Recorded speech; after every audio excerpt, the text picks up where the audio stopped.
स्वागत करतो माझ्या यूट्यूब चॅनलमध्ये। मी प्रदीप गस्ती, शिल्पनिदेशक यांत्रिक डिझेल, मायनाक भंडारी शासकीय औद्योगिक प्रशिक्षण संस्था गुहागर।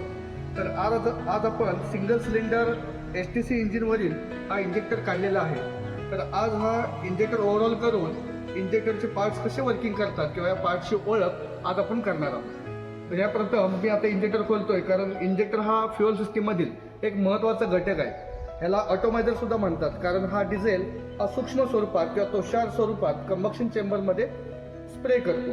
तर बघूया आपण आता हे इंजेक्टरचे पार्ट्स। तर मी एक एक पार्ट्स खोलतोय। तर हे इंजेक्टरमधील हा जो पार्ट्स आहे ह्याला एंड कॅप म्हणतात।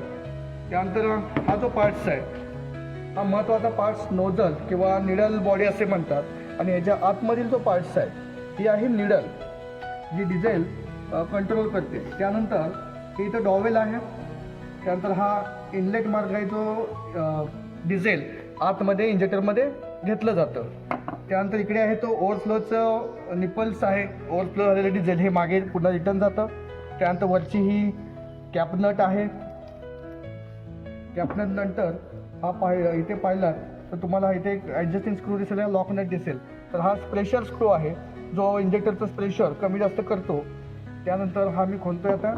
यामध्ये रिटर्न स्प्रिंग आहे आणि हा आहे स्पिंडल। हा स्पिंडल जो आहे रिटर्न स्प्रिंगवरती प्रेशर देऊन इंजेक्टरवरील डिझेल हे कमी प्रमाणात पाठवायचं की जास्त प्रमाणात प्रेशर द्यायचं आहे, हे स्पिंडल रिटर्न स्प्रिंग आपण ॲडजस्ट करून बघू शकतो। तर हा लॉक स्क्रू आहे ज्याने आपण प्रेशर वाढवू शकतो। तर अशा प्रकारे हे इंजेक्टरचे पार्ट्स आहेत ते आज आपण पाहिलेले आहे। धन्यवाद।